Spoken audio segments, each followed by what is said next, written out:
wengine eneo la Mugunga kuhofia maisha wakibeba watoto, mbuzi pamoja na godoro, namna wanavyosema. Tunakimbia juu ya mapambano ya M23, walianza Katrere mpaka sai, bombe ni za mingi sana mwingine ya Sake. Aruba njoo tumekuwa na ikala ba M23 wamekuya, tumeshuka mwingine yote. Njoo tumefika hapa Sake, wametuambia tusimame twende tukuya hali ya Sake, wanatapiga masasi sai. Kimbia vita ya M23 kutoka mahali muvilima, wamefika karibu na mji ya Sake, ndio tumekimbia. Hata tumetembelea uwanja wa mapigano ambako tumekutana na wakazi wakieleza. Naam, habari za saizi ndugu zangu wa Tanzania. Kwa majina naitwa Bwana Ahmed Kombo, mimi ni mwanaharakati huru. Najua siku hii ya leo itakuwa na maajabu kidogo, wengine wanaweza mkashangaa kwa nini jamaa leo ameamua kuweka simu ndani ya studio ambayo anafanya hivi. Ndugu zangu wa Tanzania, nitumie fursa hii kwanza kumshukuru Mwenyezi Mungu mwingi wa rehema ambaye ametuamsha tukiwa salama, tukiwa na amani kabisa. Na pia ametutia amani kwenye nafsi zetu. Kwa pamoja tumshukuru Mungu kwa kila mtu kwa wakati wake unayenitazama, na wewe ambao utapata nafasi ya kuweza kusikiliza kipindi hiki.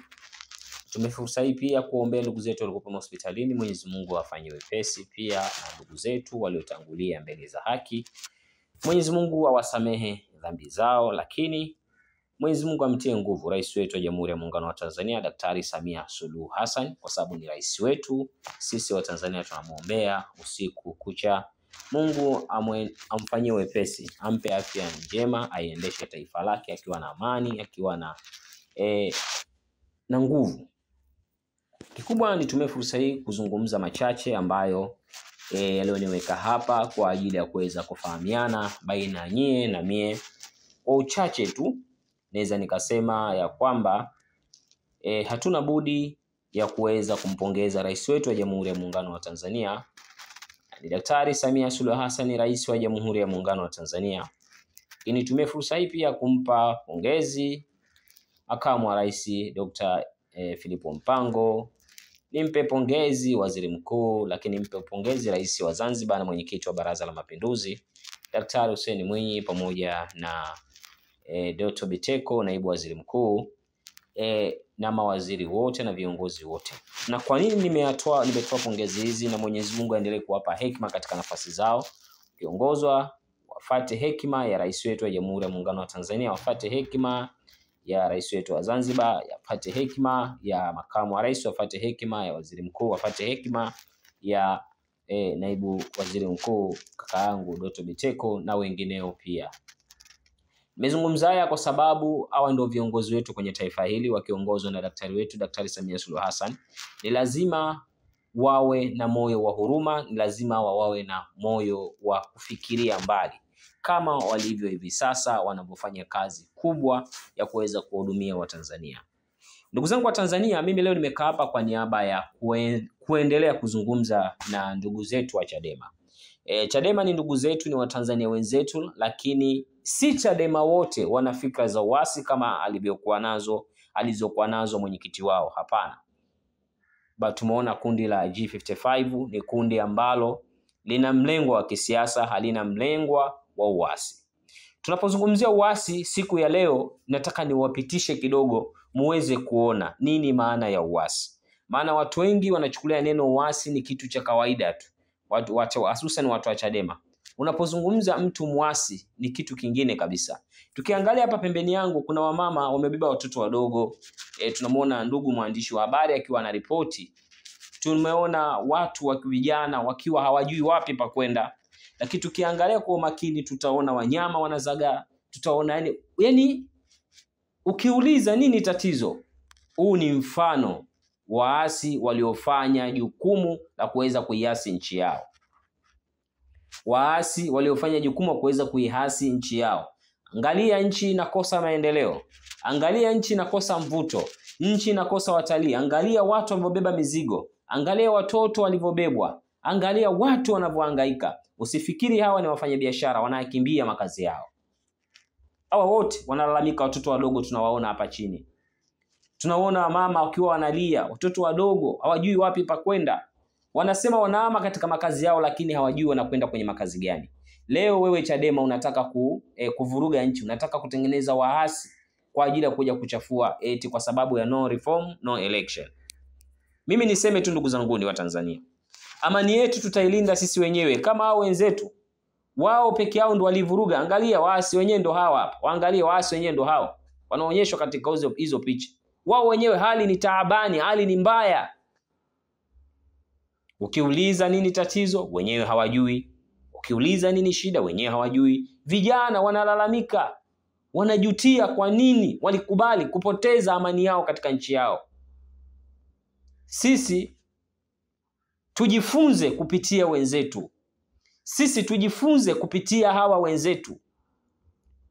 Tujifunze. Kwa hiyo hoja yangu kubwa ni kwa Chadema. Chadema niliwaambia mwanzo kabisa, mwenyekiti wenu mnapaswa muangalie kwa kina. Mwenyekiti wenu inawezekana ni raia wa Tanzania, lakini hana mapenzi, hana uzalendo na Tanzania.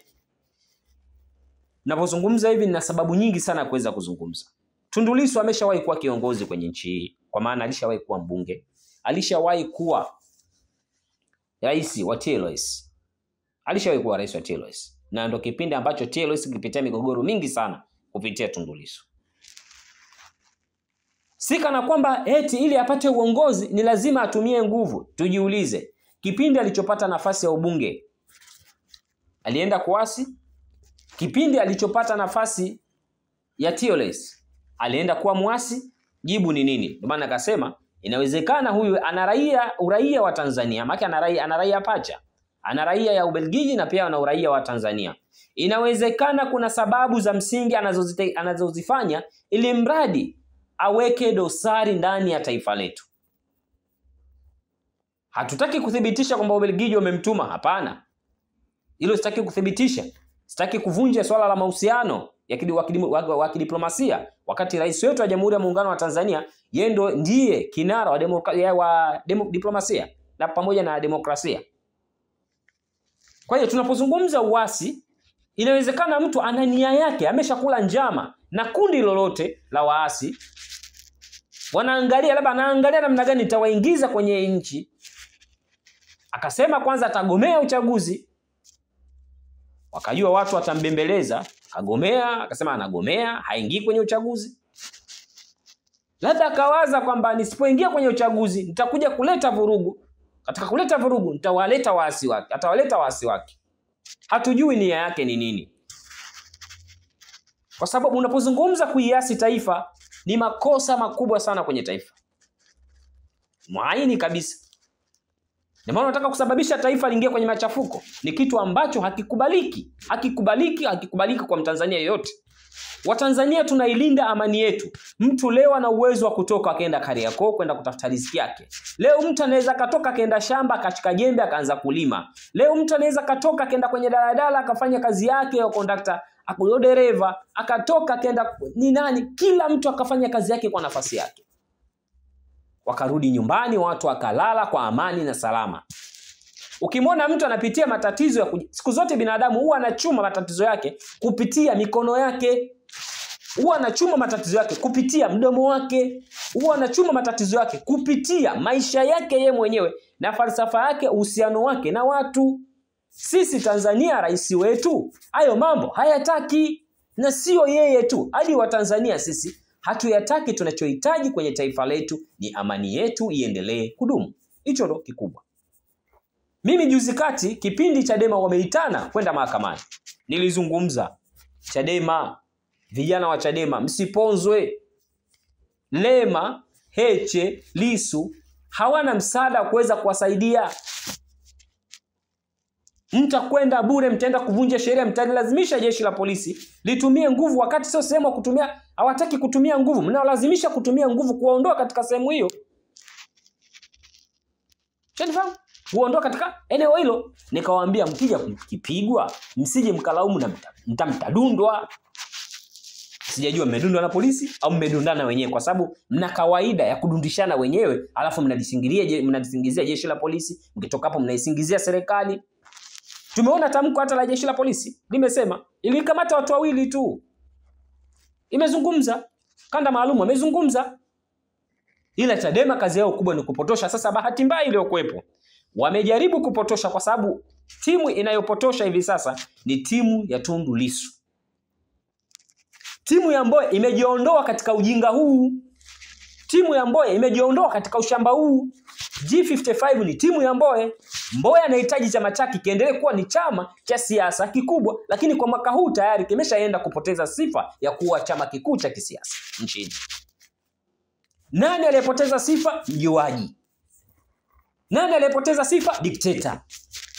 Nani anataka Chadema ife? Lissu, ambaye ni dikteta, ni mjuaji. Kila jambo analijua yeye, ushauri na watu hawataki. Siku zote hata wewe ndugu yangu unanitazama, ukapata nafasi ukaishika hiyo Chadema, kwanza nenda kakae na wazee. Wazee mlikiendesha vipi chama? Na sasa vijana mnatushauri nini? Tuko katika dhama hizi, tuko katika wakati huu. Mnatushauri nini kama vijana? Ili sio unakichukua chama cha Chadema unakwenda kukitumia unavyotaka. Hizo ni laana za wazee wa Chadema. Wameanza kumlani Tundu Lissu kwamba hatafika popote. Na kweli Tundu Lissu hatafika popote. Na zingatieni haya maneno yangu ninayozungumza. Tundu Lissu ikitokea akatoka nje, akaachiwa, akapata kesi, akashinda kesi, akaachiwa tu, au serikali kaamua tu kumsamehe, kwa sababu nina imani anajifunza kutokana na makosa ambayo aliyoyafanya. Baada ya hapo Tundu Lissu hata akaa nchini, lazima atakimbia, atakwenda Ubelgiji. Lazima akimbie, ili na uhakika nalo 100%. Kwa hiyo ninachojaribu kuambia ndugu zangu wa Chadema, tunapaswa kuwa makini tunapoingia kwenye masuala haya ya kisiasa. Wanasema watu siasa ni mbaya. Siasa si mbaya, ila tamaa ndo mbaya. Ukienda ndani ya siasa ukiwa na tamaa, itakuwa mbaya. Siasa tokea lini ikawa mbaya? Ubaya ni tamaa zako wewe mwana Chadema, unayejaribu, unayekubali kuongozwa na mtu mwenye tamaa. Chunguza hapa. Hichi kinachoendelea hapa nilichowawekea pembeni vijana wanaolalamika hapa. Tukiangalia kuna picha hapa zinatia huruma. Ukija kuchunguza kiundani ni tamaa za viongozi wa waasi. Waliangalia watoto wadogo kama hawa. Watoto wanaacha kusoma. Inasikitisha. Biashara hakuna. Watu wajua wanaishi vipi? Hawajui wanaenda wapi. Jamani, mimi niwaambie tu ndugu zangu wa Tanzania, tunapaswa kuwa makini sana na hivi vyama vya kisiasa, hususan chama kimoja tu, chama cha Chadema. Tunapaswa kuwa nacho makini mno. Inawezekana wana makundi tayari wameshayaandaa wao wenyewe, si hatujui. Kwa sababu Yona alishaye kuzungumza, wana kundi la Red Brigade ambalo ndo lilimteka Yona likampiga. Hivi kweli wewe binadamu na roho yako na akili yako timamu unakwenda kumuumiza mwenzako? Huna madaraka, huna mamlaka, huyo mtu hajakosea, ili mradi unampiga ili aonekane kwamba yeye amepigwa na serikali. Uni uhuni. Sasa walianzisha uasi ndani ya chama chao, sasa wanataka kutengeneza huo uasi waulete hadharani, na wameshindwa kuvumilia. Mwenyekiti wao kasema ukweli. Mimi nachojaribu kukisema ni kwamba Watanzania tusikubali kuingizwa kwenye mtego wa panya, tukawekewa kinyama, tukakubali, tukakimbilia, tukaenda tukabanwa. Napomaanisha hivi, tusikubali kusikiliza akili za watu wasiokuwa na fikra, wanaowazia matumbo yao. Kabla hujaliwazia tumbo lako, ukisema unakwenda kwa ajili ya kuliendekeza tumbo, utapotea. Kwanza waza kwanza, tumbo lije baadaye. Tusizidishe njaa tukazipeleka tukazitoa tumboni tukazileta kichwani. Tukizitoa njaa tumboni tukazipeleka kichwani, tunakuwa ni jambo hatari tena kubwa mno. Ndicho alichokifanya Tundu Lissu. Akiangalia baadhi ya wanasiasa wenzake wana mafanikio makubwa sana, kumbe watu wana biashara zao. Lissu anataka kujifananisha na Mbowe. Mbowe ana biashara zake. Mimi nasema kiongozi bora alikuwa ni Mbowe. Alikuwa na madhaifu yake kama binadamu, ila alikuwa msikivu. Alikuwa ni mtu ambaye anapenda kufata ushauri. Viongozi wa nchi wakimshauri bwana Mbowe fanya hiki, nina imani alikuwa ni mtu ambaye anakubali ushauri, anakwenda. Angalia hapa, mtoto kabebu, hawajui wanaenda wapi. Jamani, waasi wenyewe ndo hao. Unaona nguo zao? Umeona nguo zao? Au ndo waasi wenyewe wale? Wenyewe hali mbaya. Kwa hiyo hao wanataka kuingia kwenye waasi, wanaponzwa tu. Wanaponzwa. Wewe nchi yako unataka ukubali eti ichafuke nchi yako, eti kisa uchaguzi usifanyike. siku zote wanasema hivi, ukiona jambo lolote limekufika ni mipango ya Mungu. Ujio ama uwepo wa CCM madarakani ni mipango ya Mungu.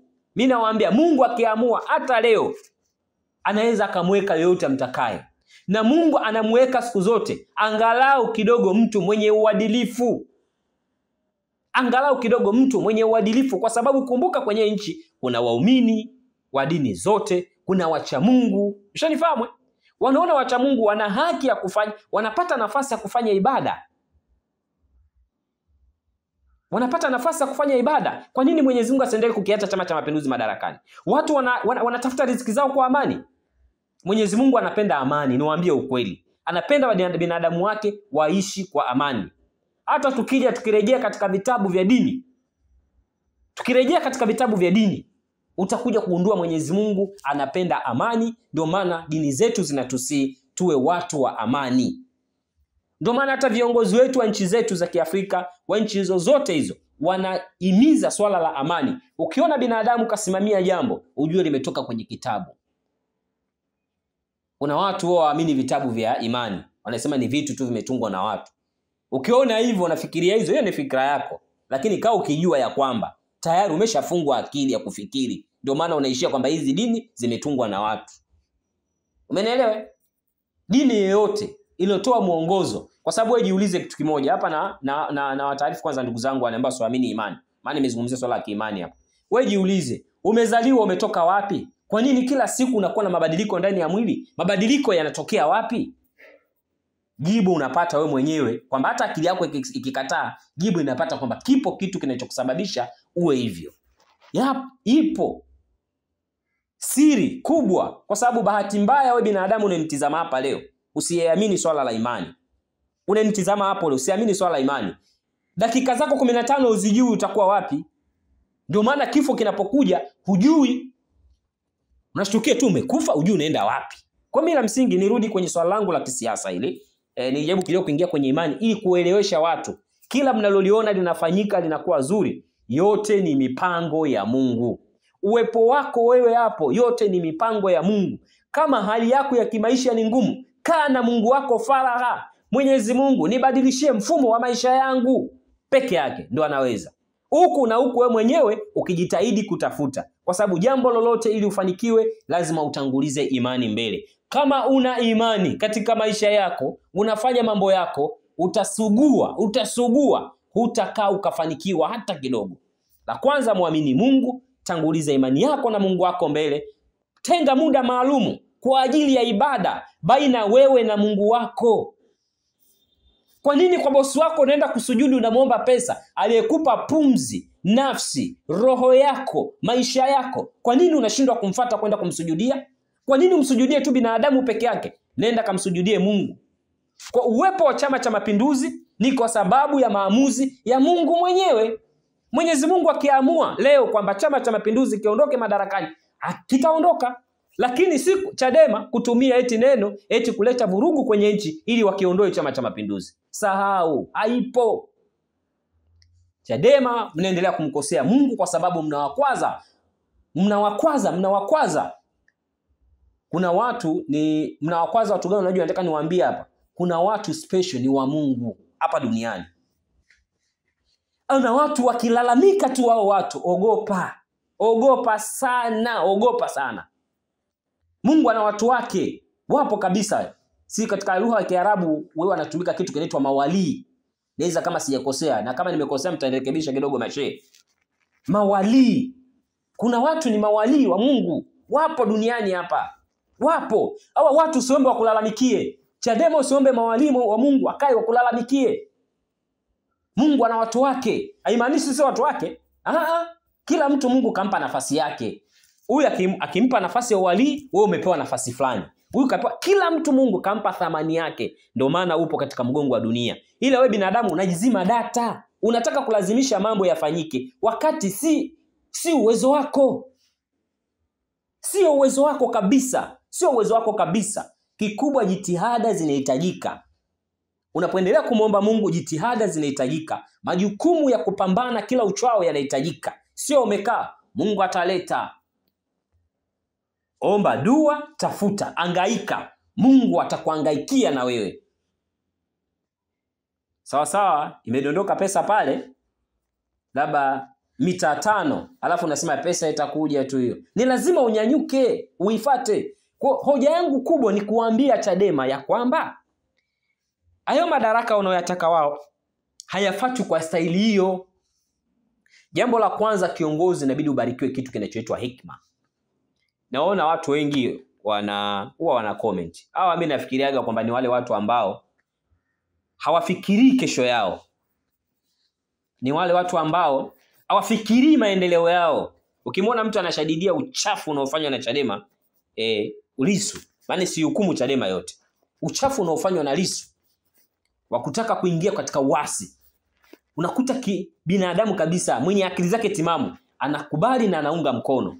Huu ni masikini wa fikra.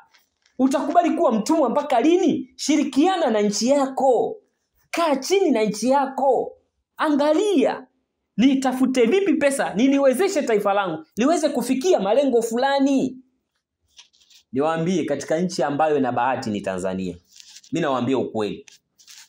Nenda kachunguze bima za afya mataifa ya nje. Nenda kachunguze, pata nafasi nenda kachunguze. Kachunguze mfumo wa kodi huko Marekani, kachunguze mfumo wa kodi huko Uingereza kodi, kachunguze mfumo wa kodi nchi nyingi. Alafu utakuja kugundua kumbe Tanzania tuna nafasi. Wafanyabiashara wananielewa. Ila Chadema rupurupu wakurupukaji hawaelewi nini na maanisha.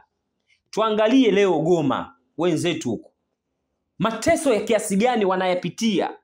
Maelfu ya watu hawajui wapi pa kwenda. Leo Lissu anakuja kutushawishi sisi eti sisi tuandamane, eti sisi tuikatae nchi yetu, eti sisi tuikatae serikali yetu. Mimi niwaambie tu vijana mliokuwa Chadema, mkae chini, mjaribu kufikiri kabla hamjatenda. Tuna ushahidi mwingi sana. Tumeona serikali yetu ni namna gani imekuwa ikitupambania usiku na mchana kuhakikisha vijana wananufaika na 10%. Na tunaona katika 10% zile kuna makundi, na bahati nzuri serikali iliona kwamba tukisema tuishie tu vijana miaka 35 tunakuwa hatuwatendei haki wengine. Sasa hivi serikali imeongeza mpaka miaka 45 unakwenda kupata mkopo wa halmashauri. Na bahati nzuri unaambiwa ukiona kuna urasimu, kuona kuna nini, unaweza ukatoa taarifa, bwana mimi nimeenda kufuatilia kitu fulani, kuna urasimu. Kuna ofisi zipo, unakwenda kutoa taarifa. Unaenda kwa mkuu wa wilaya, tumeunda kundi limefuata vigezo vyote. Sio unaunda kundi kihuni ili ukapata sababu za kunyimwa uje uitukane serikali.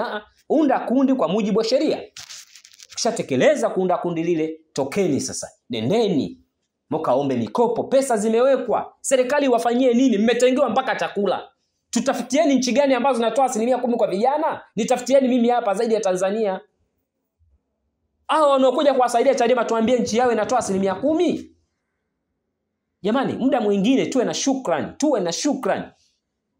Mkitaka mpate baraka katika maisha, muwe watu wa kushukuru. Mshukuruni Mungu na mshukuru serikali yenu.